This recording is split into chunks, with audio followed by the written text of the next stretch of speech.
Bonjour mesdames et messieurs et bienvenue dans ce flash d'information. Le président de la République, Alassane Ouattara, a quitté Abidjan ce samedi pour Niamey en vue de prendre part à l'investiture du président élu du Niger, Issoufou Mahamadou. Le président de la République regagnera Abidjan en fin de journée.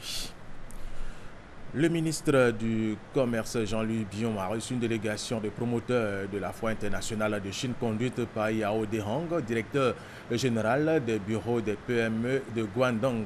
Elle est venue inviter la Côte d'Ivoire à prendre part à la 13e édition de la Foire internationale des PME de Chine qui se tiendra en octobre prochain dans le Guangdong, la région la plus peuplée de Chine. Près de 200 experts agronomes venus d'Afrique et d'Europe ont séjourné à Yamoussoukro pour réfléchir sur la famine qui sévit dans plusieurs pays du continent africain. Ces experts et chercheurs agronomes veulent que le gouvernement mette au cœur de leur projet la recherche qui pourrait être l'une des solutions pour une sécurité alimentaire durable. Les statistiques sont inquiétantes. Les habitants de 33 pays dans le monde consomment moins de 2200 kcal par jour. Et près d'1 milliard de personnes souffrent encore de faim. Ces chiffres susceptibles de grimper pour plusieurs raisons: augmentation de la population, du pouvoir d'achat et du phénomène de l'urbanisation. D'où la nécessité pour ces chercheurs et experts agronomes du monde de se pencher sur la question de la sécurité alimentaire. Ils se sont retrouvés à Yamoussoukro dans la capitale politique pour apporter leur contribution.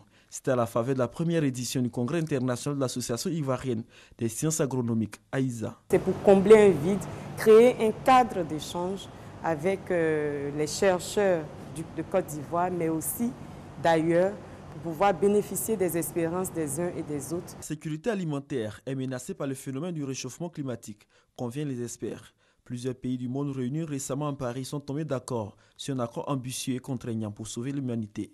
Un accord qui doit, à l'échelle locale, être mis en application. D'abord, il faut tenir compte de la situation actuelle, de la COP21, qui préconise les phénomènes d'adaptation au changement climatique.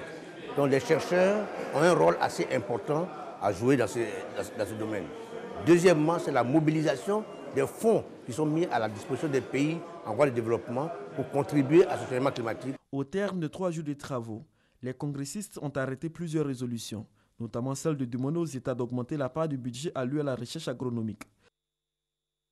Cette information, la police sanitaire et des agents du programme national de lutte contre le tabagisme, l'alcool et la toxicomanie et autres addictions ont effectué une visite inopinée pendant la fête de Pâques dans les bars, restaurants et autres espaces publics dans certaines communes du district d'Abidjan. Cette visite de contrôle s'inscrit dans le cadre de la vérification du gouvernement sur l'application de la loi portant interdiction de fumer dans les lieux publics.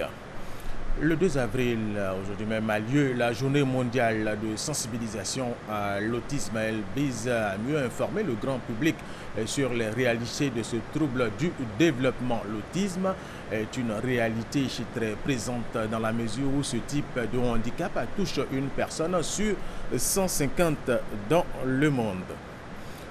Au Gabon, 9 députés frondeurs du Parti démocratique gabonais au pouvoir ont démissionné hier vendredi dans un contexte de dissension au sein de la majorité à l'approche de la présidentielle du second semestre de 2016. Cette décision fait suite à l'exclusion arbitraire du parti mardi de 3 députés en violation des procédures disciplinaires prévues par le règlement de l'Assemblée nationale selon les démissionnaires.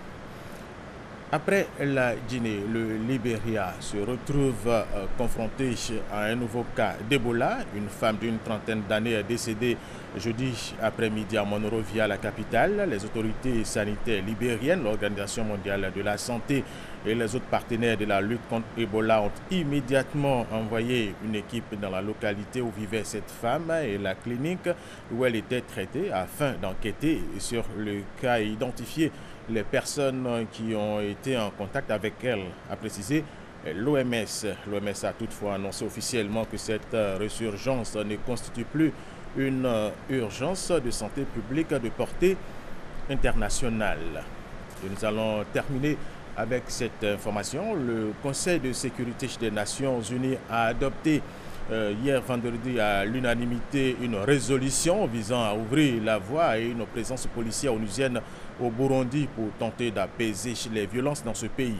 Préparée par la France, cette résolution va dresser dans 2 semaines une liste des options envisageables pour ce déploiement de policiers en collaboration, bien sûr, avec le gouvernement burundais et l'Union africaine. Cette résolution aidera la communauté internationale à réagir rapidement, très rapidement, pour éviter le pire dans ce pays. Et c'est la fin de ce flash d'information. Merci de l'avoir suivi. Je vous retrouve tout à l'heure à 13h.